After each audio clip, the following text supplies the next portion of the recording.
अस्सलाम वालेकुम रहमतुल्लाहि व बरकातहू। इत्तेहाद न्यूज़ में आप सभी का खैर मकदम है।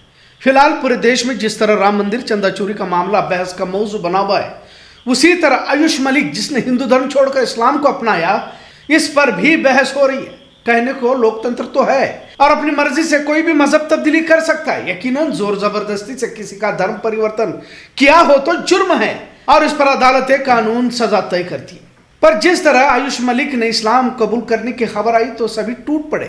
यहां तक कि आखिर में फिर आयुष मलिक जो मोहम्मद अली बना हुआ था, इसे हिंदू बना दिया गया। अब किसने कितना किस हद तक दबाव डाला, यह आयुष मलिक उर्फ मोहम्मद अली ही बता सकता है। पर बज़ाहिर इस तस्वीर को मुल्क में बढ़ती नफरत और हिंदू मुस्लिम की कड़ी और आगे बढ़ाने के पस मंजर में ही देखा जाना चाहिए। मुसलमानों की कैफियत तो दिन ब दिन खराब ही होती जा रही है। कल हमने उत्तर भारत में किस तरह मस्जिदों को बिना किसी नोटिस दिए, किसी इत्तला के शहीद किया जा रहा, बुलडोजर चलाए जा रहे हैं, इस पर भी तबसरा किया था। मतलब शायद ही कोई ऐसा दिन गुजर रहा हो जिसमें मुसलमानों को हिरासा या परेशान न किया जा रहा हो। बहरहाल आज एक और मौजू लेकर आपके सामने है। एक और फैसला मदरसों के खिलाफ जारी किया जा चुका है और 1 तारीख यानी कि 1 जुलाई से मदरसा बोर्ड को उत्तराखंड में पूरी तरह से बंद किया गया। मदरसों को स्कूल में तब्दील करने का हुक्म फरमान जारी किया जा चुका है। मदरसे में कुरान हदीस की तालीम करने वालों को स्कूली निज़ाम के तहत तालीम हासिल करना होगा और इसका हुक्म सरकार ने दिया। कैसे सिलसिलेवार मुसलमानों को निशाना बनाया जा रहा है।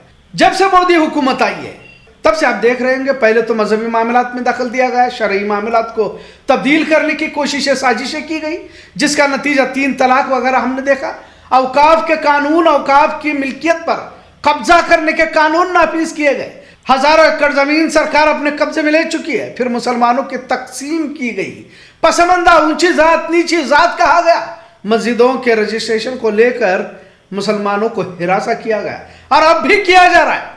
फिर हिजाब को लेकर जिसकी शुरुआत कर्नाटक में हुई, इसे लेकर भी परेशान किया गया। स्कूल कॉलेजेस में लड़कियों के हिजाब खींचे गए, जिसके असरात पूरे देश में देखने को मिले। फिर बीफ मॉब लिंचिंग का दौर भी देखने को मिला। नौकरियों से मुसलमानों को निकाला गया, लव जिहाद कहकर प्राइवेट कंपनियों में मुसलमानों को और साथ में मुस्लिम लड़कियों को भी नौकरियों से बाहर किया जा रहा है। और हम है कि पूरा समाज पढ़ाई के पीछे, डिग्रियों के पीछे लगा हुआ है। जुलूस में मुसलमान पत्थर चलाने की झूठी खबरें फैलाकर मुकदमे दायर किए गए। फिर इसी बहाने से मस्जिदों पर बुलडोजर चलाए गए। पत्थरबाजी का इल्जाम लगाकर घरों पर, मुस्लिम मोहल्लों पर बुलडोजर चलाए गए। एहतजाज करने पर मुसलमानों पर गोलियां चलाई गई। इन तमाम के बावजूद मदरसों के जरिए कुरान हदीस की तालीम जारी थी। ईमान और यकीन की मेहनतें भले ही रस्मी क्यों ना हो चल रही थी, लेकिन अब इन मदरसों में पढ़ाई जाने वाली मजहबी तालीमात से भी मुश्किल होने लगी। अब मदरसा बोर्ड को ही सिरे से खत्म कर मदरसों को स्कूल बनाने की मुहिम जारी कर दी जा चुकी है। अब उत्तराखंड हो सकता है कि अगली बार पूरे देश में इस मुहिम को चलाया जाए। सरकारी किताबों की तालीम को लाजिम किया गया और कहा कि अगर कोई भी इस पर अमल नहीं करेगा तो कार्रवाई की जाएगी। क्या इस जुल्म की इंतहा नहीं है? कोई भी अपने मजहब की तालीम को वो जारी रखना चाहता है, वो इल्म को हासिल करना चाहता है, क्योंकि हर एक का अपना अकीदा मजहबी दायरा होते हैं।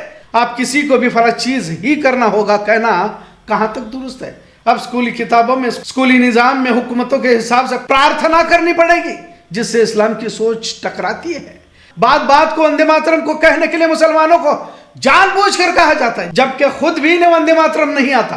बहरहाल किसी तरह हिरासा करना तो घुमा फिरा कर पहले संविधान या कुरान की बात को लाना, जबकि ये संघी विचारधारा के लोग खुद देश के संविधान को नहीं मानते। इनकी संविधान विरोधी होने की आजादी के पहले से ही तारीख रही है। संविधान का विरोध, तिरंगे का विरोध, गांधी की विचारधारा का विरोध, यही तो इनकी फितरत है और इनका चेहरा है। लेकिन मुसलमानों पर इल्जामात थोपना है तो मस्जिद, मदरसा, दरगाह की तरफ फिरका परस्त आ जाते हैं। आपको हनुमान चालीसा पढ़ना ही है तो मंदिरों में जाओ और पढ़ो। आपको मस्जिद के सामने आकर नारेबाजी करने की क्या जरूरत है? अगर कोई मुसलमान नमाज पढ़ता नजर आता है, वहां जाकर जानबूझकर हनुमान चालीसा पढ़ाकर उसे छेड़ने की कोशिश की जाती है। बहरहाल अब मदरसों को उत्तराखंड अक़लियती तालीमी अथॉरिटी से इजाजत लेनी होगी, जो 3 साल तक रहेगी। अब इजाजत देने वाले भी उन्हीं की सोच के होते हैं, तो फिर किस हद तक तकलीफ दी जाती होगी सिर्फ अंदाजा ही लगाया जा सकता है। वैसे कुल कई हजार मदरसे थे, लेकिन हाल ही में 500 मदरसों पर बुलडोजर चला गया तो कुछ को सील कर दिया गया। अब सिर्फ 456 मदरसे बचे हुए हैं। इन तमाम को यूडाइस नंबर दिया गया है। इन तमाम की जानकारी ऑनलाइन पोर्टल के जरिए हुकूमत अपने कब्जे में रख चुकी है। अब इन मदरसों में अरबी को महदूद वक्त दिया गया, बाकी सब्जेक्ट दीगर सरकारी स्कूलों की तरह सिखाए जाएंगे। अब जब पूरे देश में हजारों लाखों मदरसे चल रहे हैं, उम्मत के चंदे डोनेशन पर चलाए जा रहे हैं, बेचारे सफीर यहाँ वहां मस्जिदों में घूम फिर कर ऐलानात के जरिए अपने मदरसों को चलाते रहते हैं। आखिर सरकार को इसमें दखल देने की क्या जरूरत थी? क्या किसी गुरुकुल या संस्कृत या मठों में मुसलमानों ने कभी दखल दी हुई है? आखिर मदरसों से जो मुसलमान अपने निजी खर्चे से चला रहा था, इस पर ऐतराज किस लिए? आरएसएस तो अपना हिसाब किताब अब तक न दे सकी, अब तक उनका रजिस्ट्रेशन भी नहीं हुआ है। हाल ही में छत्तीसगढ़ हाईकोर्ट के हुक्म के बावजूद भी भिलाई म्युनिसिपैलिटी ने 20 साल से ज्यादा अरसे से चल रहे मदरसे को जमीन दोज किया और कहा कि यह गैर कानूनी है। इसी तरह उत्तर प्रदेश में नेपाल सीमा से सटे जिलों में जैसे महाराजगंज, सिद्धार्थनगर, बलरामपुर, श्रावस्ती और बहराइच में बुलडोजर के जरिए गैर कानूनी कहकर इन्हें ढहाया गया। इन्हीं सरहदी इलाकों के 7 जिलों में 225 से ज्यादा मदरसे, 30 मस्जिदें और 25 मज़ारों पर बुलडोजर एक्शन किया गया। और कुछ जगह पर तो अचानक पुलिस के साथ बुलडोजर और सरकारी अफसरान वह जाते हैं और मदरसों मस्जिदों पर बुलडोजर चलाते हैं। बुलडोजर चलाने के बाद कोई भी जिम्मेदारी लेने को तैयार भी नहीं होता, एक दूसरे की तरफ इशारा करते हैं। फिर मुसलमान है जो घुमा फिरा कर अदालत का दरवाजा खटखटाता है, फिर वहां कितना इंसाफ मिलता है एक अलग बहस है। और ऐसे मामलात में अदालतें भी खामोश नजर आती है। उत्तराखंड में इससे पहले भी जुमा के खुतबे को क्या बयान करना होगा, इसकी इत्तला हुकूमतों को देने का फरमान यहां जारी किया जा चुका था। आप बताएं तो सही कि आखिर कौन सा जुल्म बाकी रह गया? जैसे भी है, मदरसे इस्लाम के कीले हैं, अरबी हमारे नबी की जुबान है। अरबी मदरसे से ही तो कुरान की तिलावत, कुरान हाफिज और अरबी जुबान जिंदा रहती है। पर अब हुकूमत मुसलमानों की जड़ों पर हमला करने की जुर्रत तक पहुंच चुकी है। इतना सब कुछ होने के बाद भी भारत के बड़े बड़े मदरसे के मोहतमीम जिम्मेदारान खामोश हैं। वो अपना नंबर आने का इंतजार कर रहे हैं क्या? ऐसा सवाल भी उठता है। लिहाजा यह खामोश मिजाजी तुम्हें जीने नहीं देगी। आवाज उठाना जरूरी है। आज उत्तराखंड में मदरसों को स्कूल में तब्दील करने का हुक्म दिया गया।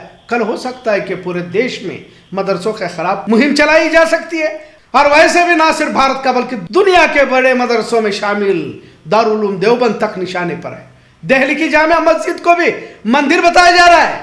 ख्वाजा गरीब नवाज दरगाह के नीचे भी शिव का मंदिर होने की बात कही जा रही है। मतलब अब मुसलमानों के वजूद पर ही सवाल उठाए जा रहे हैं। उत्तराखंड में मदरसा बोर्ड को बंद करना यकीनी तौर पर संजीदा मसला है, पर मुसलमान संजीदा तो दूर की बात, ये तो बेहिस हो चुके हैं। इतना जरूर। आज का मौजू कैसा लगा इस पर जरूर कमेंट करें। इत्तेहाद देखने के लिए शुक्रिया। अल्लाह हाफिज।